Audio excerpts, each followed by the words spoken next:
2012年、小河内ダムでのサイドマシンお披露目から14年の月日が流れました。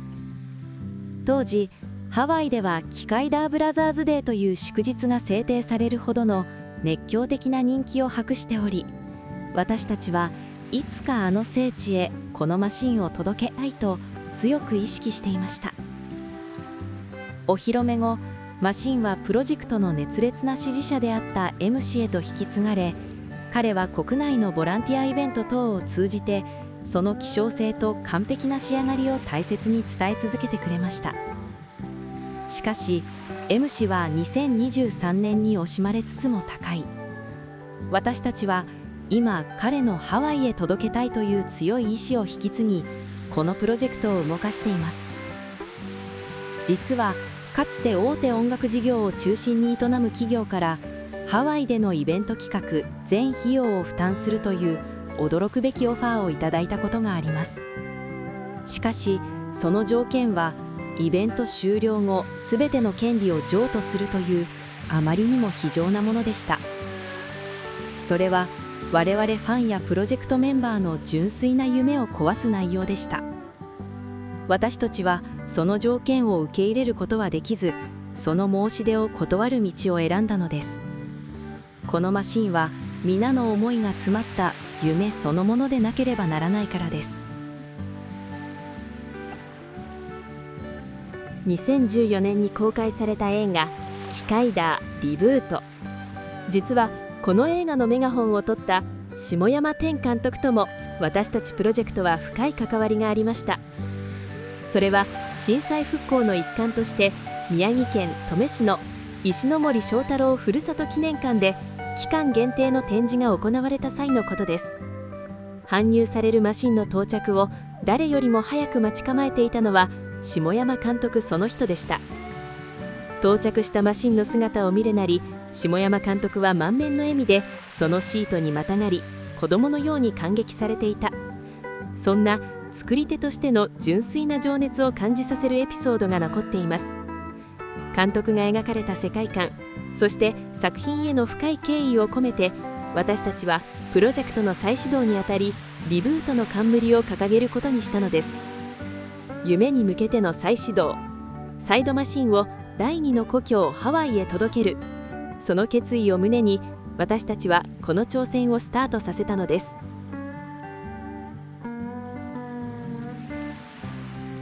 1974年2月、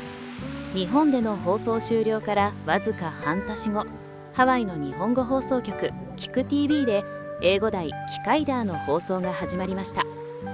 当時日系人向けの番組が中心だった放送枠に現れたこのヒーローは、英語字幕という翼を得て人種の壁を越え、あらゆる子どもたちの心をわしづかみにします。土曜の夜、テレビの前に釘付けになった子どもたち、街からその姿が消えると言われるほどの社会現象を巻き起こしたのです。その勢いは凄まじく、一説には最高視聴率 70%、シェア 25% 以上という異例の数字を記録。放送開始からわずか2ヶ月後、主演のバン・ダイスケソンがハワイを訪れると、ホノルル空港には数千人のファンが殺到しました。オープンカーによるパレードはまさに国賓級の熱烈な歓迎だったようです。この熱狂を一過性のブームで終わらせなかった人物がいます。ジョアン・ニノミヤ氏です。かつての子どもたちが親となった2001年、彼女は世代を超えたキカイダー、ジェネレーションキカイダーという旗印を掲げ、再びキカイダーブームをハワイに呼び戻しました。キク TV での再放送、そして公式 DVD やイベントの展開。彼女の情熱はかつてのファンからその子供や孫たちへと世代を超えたキカイダー愛をつなぐ架け橋となったのです。その功績はハワイ州からも公式に認められました。2002年にはジェネレーションキカイダーデーが、そして2007年にはキカイダーブラザーズデーが制定。こうして半世紀近くが経った今も、ハワイは世界で最も熱くキカイダーを愛する聖地となったのです。ハワイを席巻したあの熱狂は今どうなっているのか。その真実を確かめるべく、以前のプロジェクトから SNS を通じて交流を続けてきたハワイ在住の友人 D 氏に現地の状況を尋ねました。返ってきたのは私たちの想像とは異なる静かな答えでした。世界的パンデミック以降、大規模な機械ラーイベントは一切姿を消し、現在はごく小規模なコミュニティで語られる程度。機械ラーを知る若い子ども世代は少なくなってきているのではないか。 D 氏から語られたその内容は、あの爆発的な熱気ではなく、少し冷めた空白の現状でした。なぜこれほどの空白が生まれてしまったのか。リサーチを進める中で、私たちは一つの残酷な答えにたどり着きました。20年以上にわたりハワイの機械ダー文化の火を灯し続けてきたジェネレーション機械ダーこと JN プロダクションがパンデミックの打撃に抗えず、2023年連邦破産法第7条チャプター7を申請。その長い歴史に幕を閉じていたのです。さらに追い打ちをかけたのは機械ダーブームの聖域、アラモアナセンターの顔であり、日系文化の象徴でもあった老舗百貨店白木屋の倒産。文化を支える精神的支柱とファンが集う物理的な場所、その両方を同時に失ったことで、ハワイの空を埋め尽くしたあの熱狂は今表舞台から姿を消してしまっていたのです。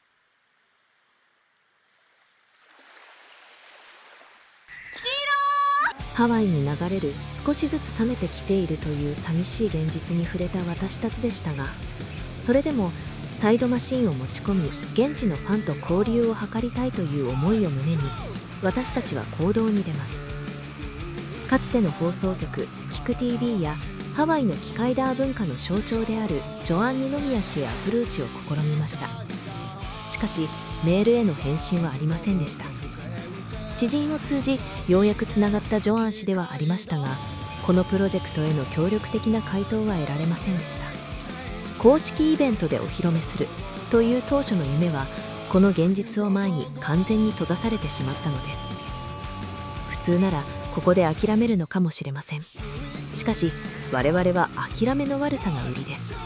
ここで終わってしまっては面白くもなんともない。そこで私たちは視点を変えました。サイドマシンは特撮の象徴であるのと同時に、世界に誇るカスタムマシンでもある。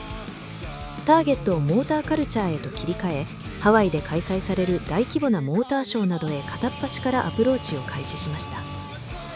返信のない日々に不安がよぎる中、ついに一筋の光が差し込みます。ハワイの大手バイクショップサイクルシティハワイから紹介されたのは、全米トップクラスのカスタムカーイベント、スポコン in ハワイ。主催者に連絡を入れると返ってきたのは、ぜひ持ってきてくれという待ち望んでいた快諾の言葉でした。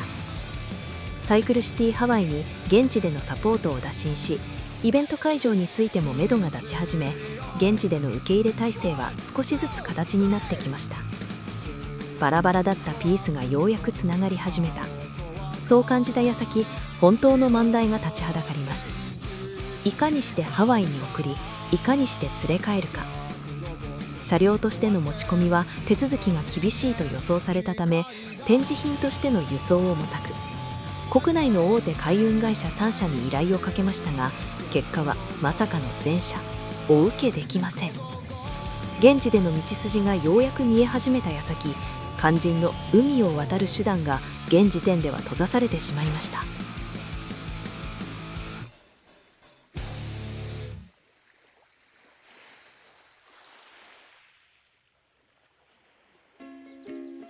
アロハ、最後までご視聴ありがとうございました。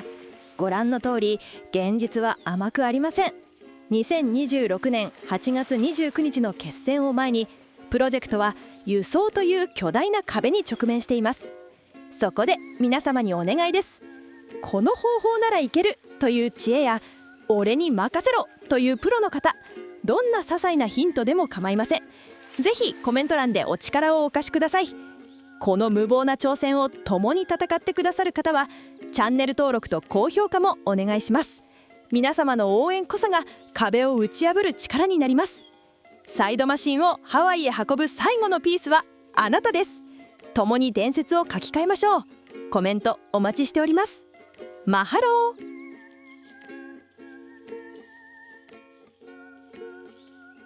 Aloha! Thank you for watching! As you can see, reality is tough. With the August 29th, 2026 deadline fast approaching, our project has hit a massive shipping wall. We need your help. If you have a method that works, or if you are a pro who can say, I've got this, please lend us your wisdom in the comments. No hint is too small. If you are ready to join us on this wild mission, please subscribe and like. Your support is the power we need to break through. You are the final piece to getting the side machine to Hawaii. Let's rewrite history together. Mahalo! We are waiting for your comments.